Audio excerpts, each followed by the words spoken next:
I'm really excited to talk to you today about organizational happiness and positive leadership.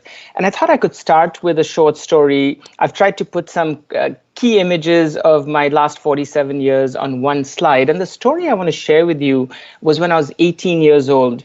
So my dad actually came with me, accompanied me to drop me off to Stanford University, where I was starting my 4 years of education. And he looked through this big course book and he picked my major for me. He said, industrial engineering, son. This looks like a great major for you. It's going to help you get a job, which it did. And I'm very grateful to him.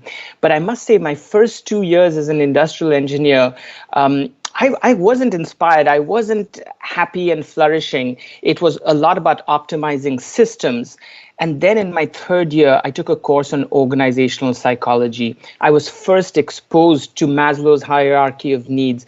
And I realized the tremendous potential that organizations have to be more effective and more productive when they looked at the people side of the business rather than just the engineering side of things. So these are a few of images that are important for me. I'm from India originally, but I think central to what I do is learn and teach what I love. And this is a topic that I continue to learn about. And of course, I think I have some experience in. So what I want to spend today's time talking about is firstly, why is organizational happiness so important? And then I want to talk about the leadership challenge to really try to implement a happiness agenda. And then I want to talk in just 2 or 3 minutes a little bit about what next.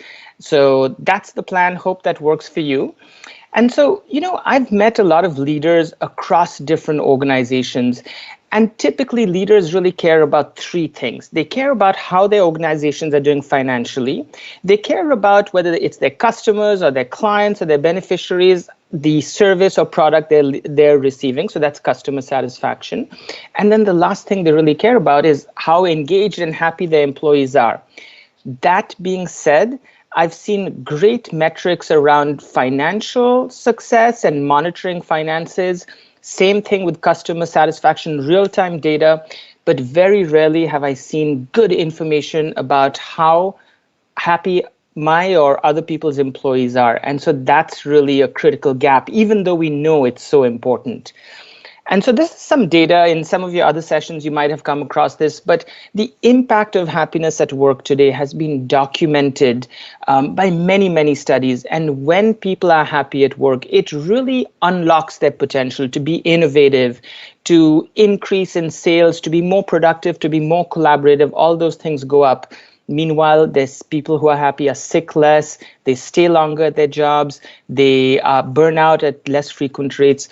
So the great thing is that in today's day and age, we have the data to show that there is a great business case for the impact of organizational happiness. This is actually the cover issue of an Harvard Business Review article from 8 years ago. So we've got the research and the data that shows that employee well-being really drives profits. And it's a win at many levels. Now, coming from the University for Peace, I'm actually the founding director of a Center for Executive Education at the University for Peace that was established by the United Nations. And the United Nations has declared a World Happiness Day in March. It feels that the skills for happiness should be basically like a human right. So clearly, it's good for people at large. But more importantly, now that we have the data to show that it's also good for businesses, we can really justifiably invest in making sure that this happens, not stay at this notion of it would be good to have. So the question is, how, as leaders, can we really implement an agenda that allows us to help people flourish and be happy?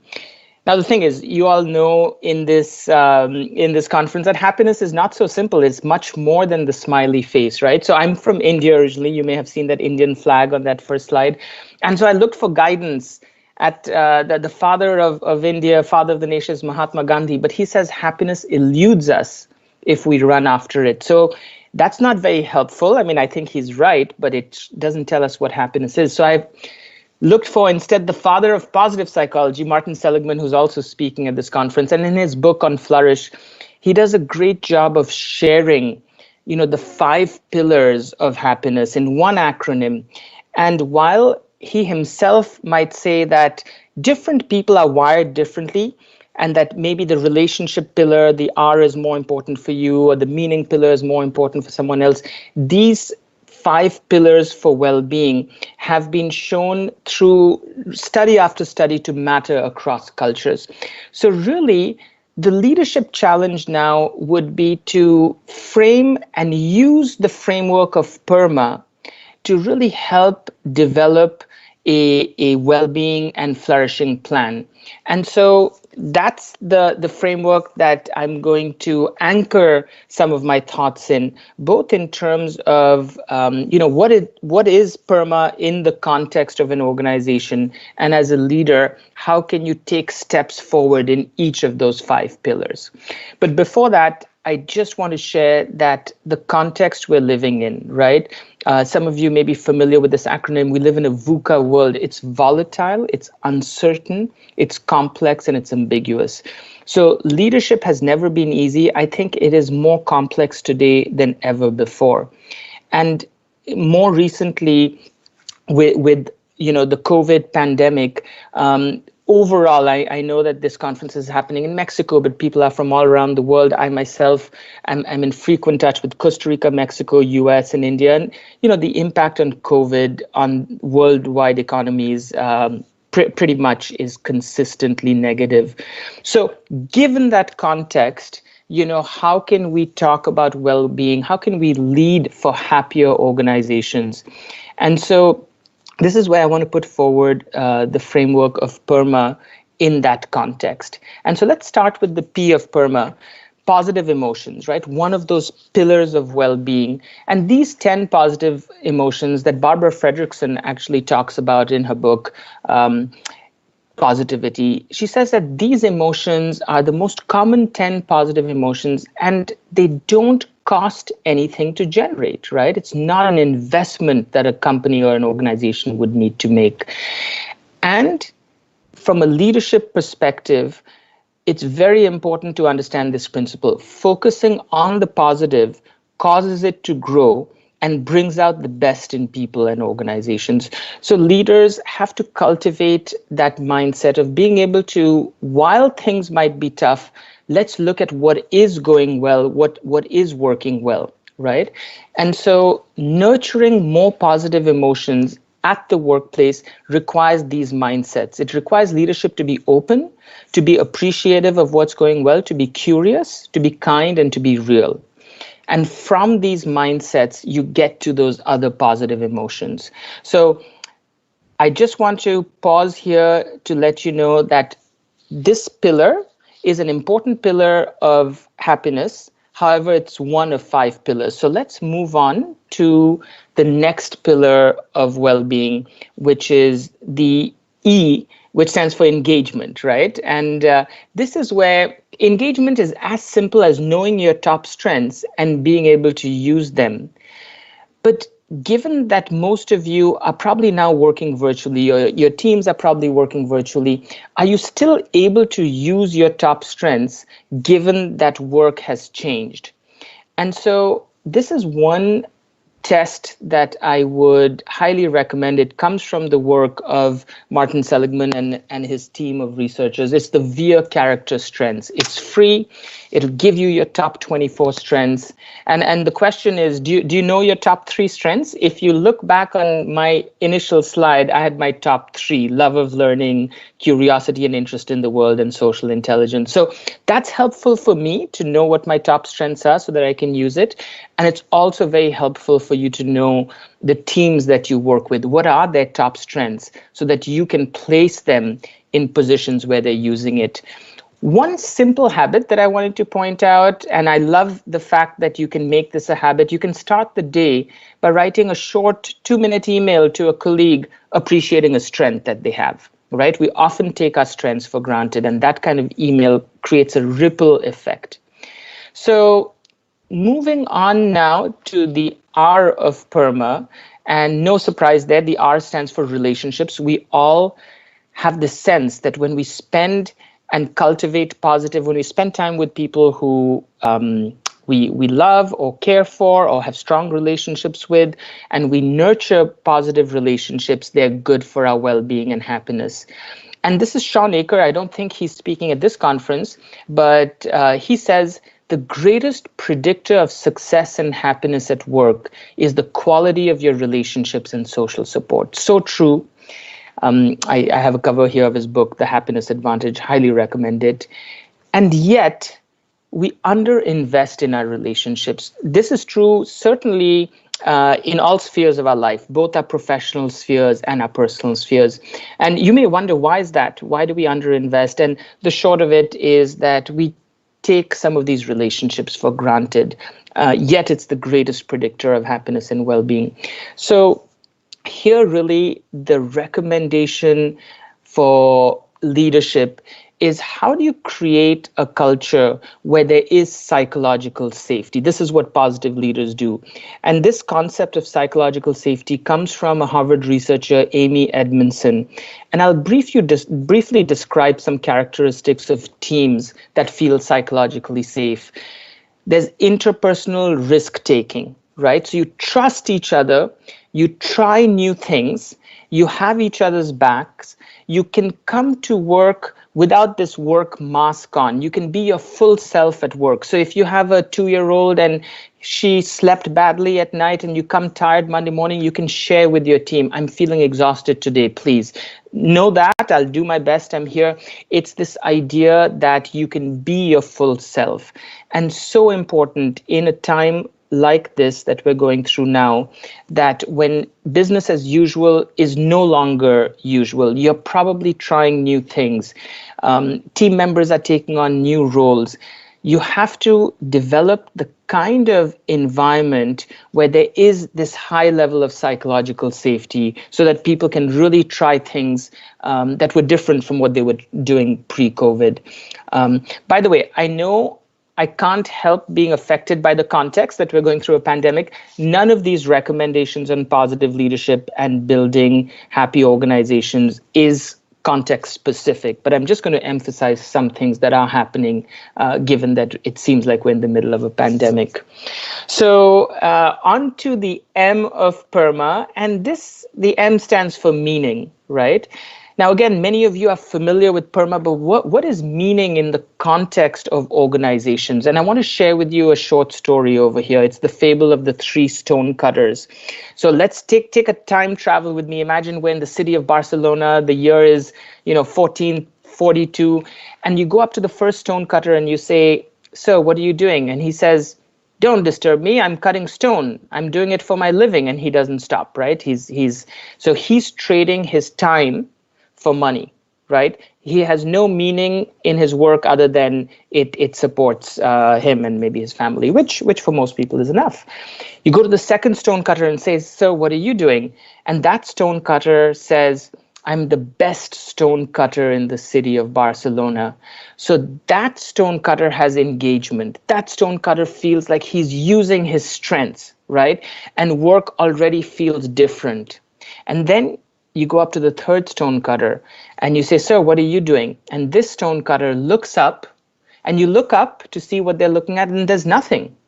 But he says, "You know what? I'm building a cathedral. I'm building a cathedral that's going to offer sanctuary for so many thousands of people." By the way, cathedrals often take centuries to build. That stonecutter might even die before the cathedral is ready. But he sees that his work is more than cutting stone. He sees that his work is going to make a contribution to humanity, right? So that's the idea of meaning. Often we may be doing exactly the same job, but leadership, positive leaders really help people connect to the why they do what they do. And this is where I'm going to just share with you, this is a beautiful and simple framework coming from Simon Sinek. He calls it the golden circle. Positive leaders help their team connect with the why they do what they do. And if as a leadership team or as a leader, you can't help your team understand the impact of the work, you've got some homework to do, right? Because that's a pillar of well-being. It doesn't matter if you're cleaning toilets at a hotel, then the meaning of your work is you're making the hotel experience much more pleasant for these guests who are away from their families, right? There's always meaning in work. And so that's a really important positive leadership skill.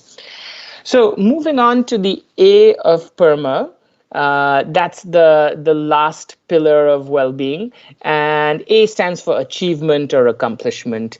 And this is where I almost wanted to take a picture of my kind of working space now to show you what a mess it is. It's like a hurricane has gone through it, because everything is now happening for me at home. I've got, my kids who are going to school virtually from home.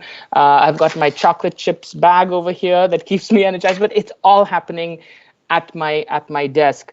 And so what that does is it all becomes, these days all start blending in, and we're busy online, we're busy in meetings, but positive leaders need to help their teams feel like there's a sense of achievement. They need to help create scoreboards where you're measuring one or two or three important things, right?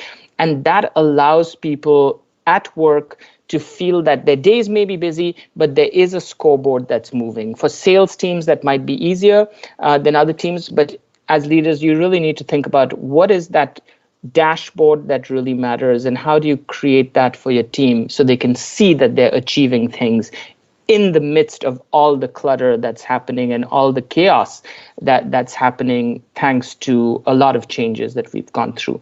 So that's a little bit about PERMA, and both in terms of its impact at the workplace and the leadership needed to really bring about that flourishing, happy workplace.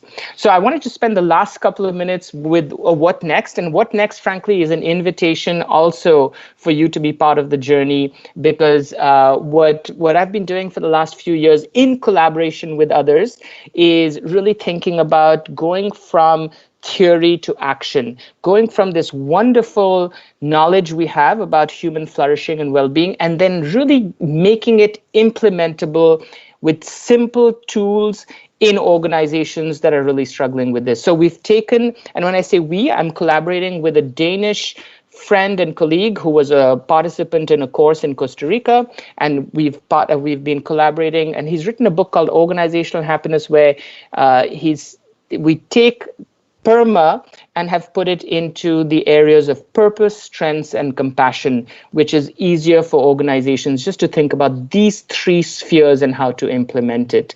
The other thing we offer, by the way, I do like that quote, you can't really manage what you don't measure. So the idea of having built a very simple 10-question pulse survey where once a week you can get feedback from your team.